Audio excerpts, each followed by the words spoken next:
So I saw a post recently where a woman was saying that she participated in intimate acts with a man at a club because he told her he would pay for her rent. So in other words, prostitution. And she was openly admitting this in a very casual setting. It wasn't her account or anything. And I looked in the comments because I knew I would find this one comment. Somebody said it, and it did not fail. Somebody said, BRB converting to Islam. I don't know if you've noticed, but every time something especially depraved like that starts making its rounds on social media, people will comment, BRB converting to Islam, or where do I sign up for Islam? Now, obviously this is an exaggerated situation, so it's just meant as sort of a joke, it's sort of meant in jest, but at the same time, there's a lot of truth to it. I think the average person is becoming very exhausted with the level of depravity society has reached. I think people are sick of being told that wrong is right and right is wrong. And I think that people have finally decided or finally realized that traditional values aren't so bad. People think that Islam is so bad for women, and they're shocked to find out that most people who convert to Islam are women.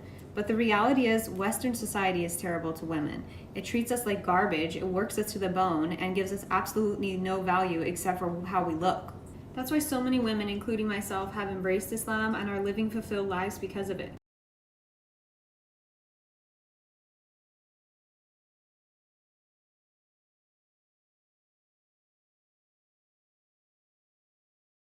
I looked at the things that were holding me back and said, Allahu Akbar, God is greater than the things that are holding me back. What were just a couple of the things that were holding you back?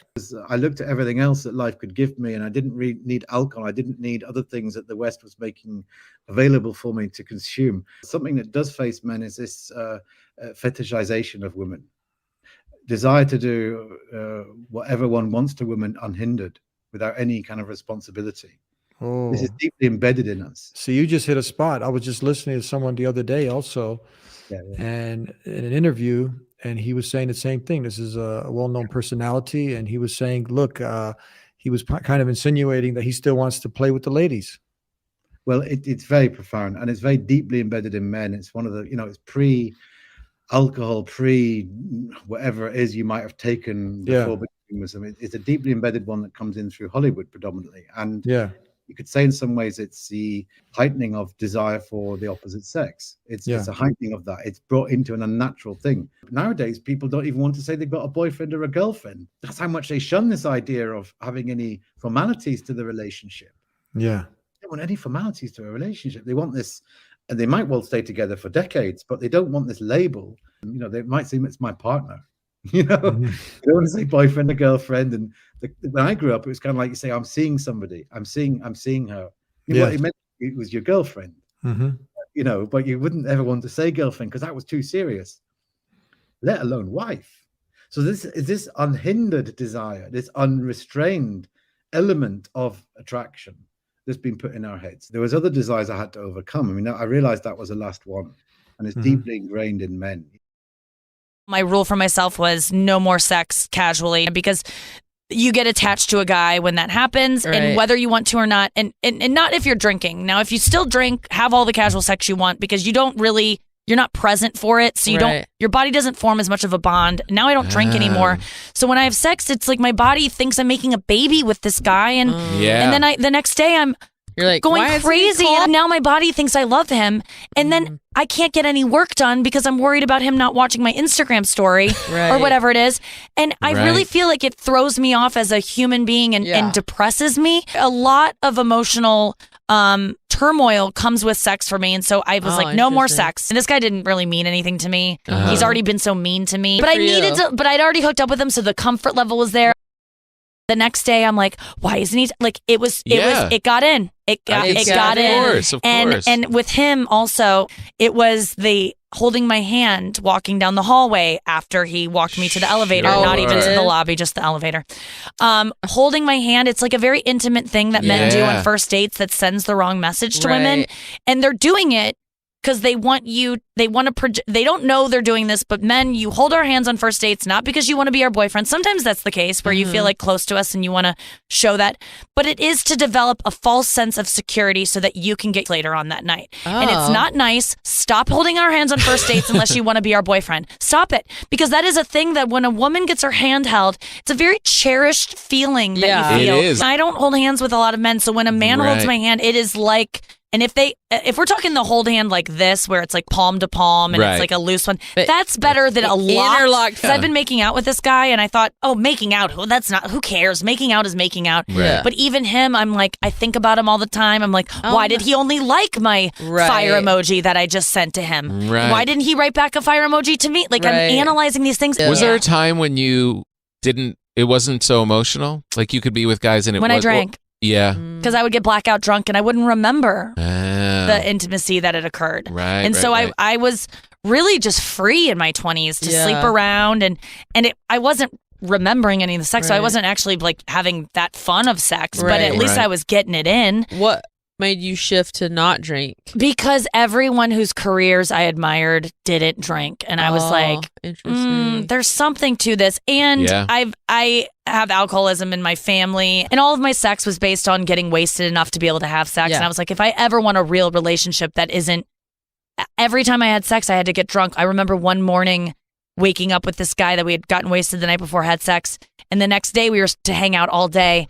And he didn't have alcohol in his apartment, and he didn't want to go drink, and he wanted to have sex again. And I was just like, well, no, how?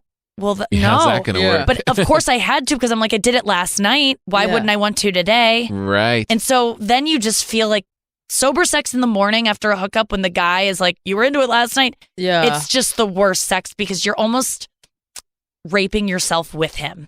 You're raping, you're allowing it to happen. He doesn't know. He thinks you're down. You were down last night. Yeah. He didn't know I was blackout. Yeah.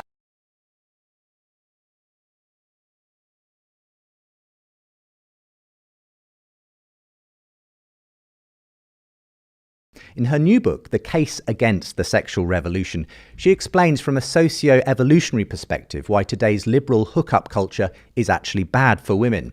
And as a modern secular feminist herself, she's come to some surprisingly traditional conclusions around marriage and relationships. So today we'll be asking whether post-Christendom is a brave new world or a culture in collapse. Yes, I went to university, I studied anthropology, I studied women's studies. I then worked in a rape crisis centre afterwards. It was a real confrontation with reality. Looking at the gap between what I was experiencing during frontline work and what I had been taught as feminist theory shook my faith in feminist theory irreversibly, as it turned out. Actually, the first domino to fall in terms of bringing me to the point where I wrote a book called The Cases Against the Sexual Revolution was to do with the trans movement. It was a very, very hot button issue when I was at university. It was very, very, very, very difficult to express any public skepticism about the claims of trans activists. I privately began to have my doubts. So a premise that I start with, which is a very controversial premise in feminist land, but is probably less so in the rest of the world, is that men and women are fundamentally different in some very important ways.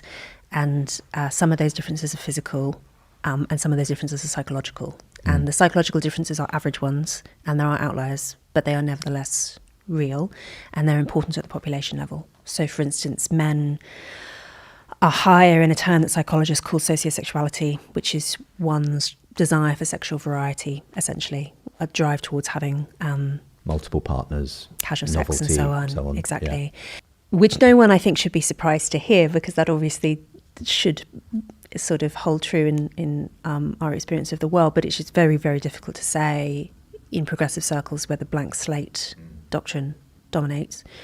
Women have been encouraged, not by conspiracy generally, but by a new kind of culture, a new kind of incentive structure to imitate male sexuality, to imitate that more unrestricted sociosexuality. So hookups, so watching porn, so experimenting with fetishes, all these things which suit the interests of people who are naturally more sexually adventurous, but don't, I think, suit the interests of the vast majority of women who are not naturally that way inclined, but are encouraged, I think, to see that as aspirational. Because it's purportedly a liberating kind of form of sexuality. That's exactly, and the only reason that you wouldn't want to do those things is because you still had hang-ups, Right. derived from the old So traditions. the book, as I say, comes to, in a sense, some surprisingly traditional conclusions in that sense, essentially saying by the end chapter, well, perhaps we need to reconsider going back to what we had before the sexual revolution, the idea of monogamous marriage. I mean, that's a pretty stark kind of conclusion to reach. How's that been received by people, A lot of my critics by your agree. peers?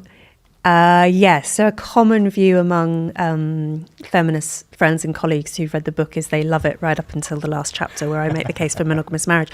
But I mean, what I tried to do in that chapter, it is the controversial chapter, is to make that argument in entirely secular terms and to use as much data as it is much more instructive to use the word feminist in a very loose sense, just to mean any sort of campaign on behalf of women. So I think it's perfectly plausible that mainstream feminism in this country could move rightwards, and I think probably is moving rightwards.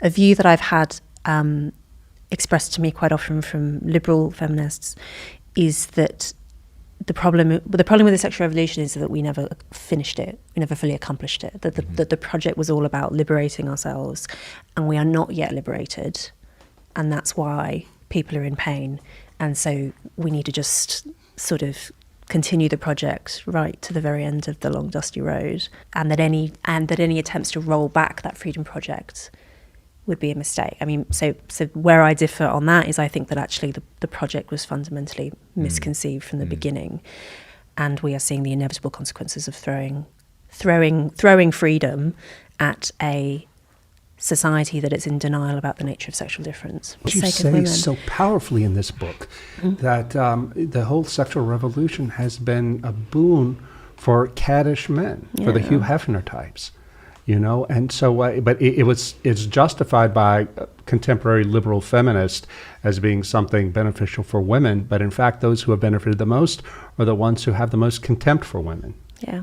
We have basically run an experiment of 60 odd years on the sexual revolution. We've seen it play out now, and many of these people will be the children of broken homes, have been exposed to online porn from the age of 10, 11. The idea of not having a sexual relationship before you marry would just seem mind-bogglingly bizarre and primitive to many people today. Yes. So is there anything you can do to kind of push back on that narrative if you honestly think that actually people have got that the wrong way around?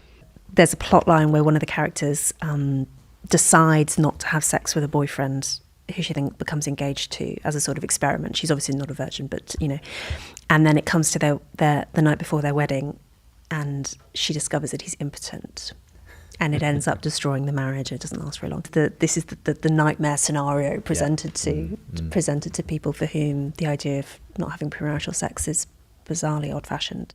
The pill was this radical transformation, which I don't think we've ever really come to terms with. I don't think that we've properly grappled with it on a social level at all.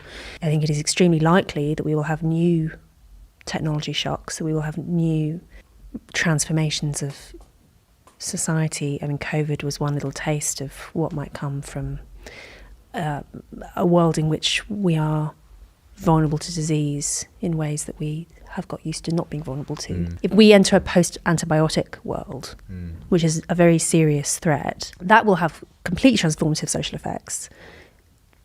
There will be no more sex parties and prostitution, and in a world where we have antibiotic-resistant gonorrhea, which we already have. This is just one example of ways in which our material circumstances could change very suddenly. And I think in those circumstances, it is plausible that we might return to some of the most durable ideologies.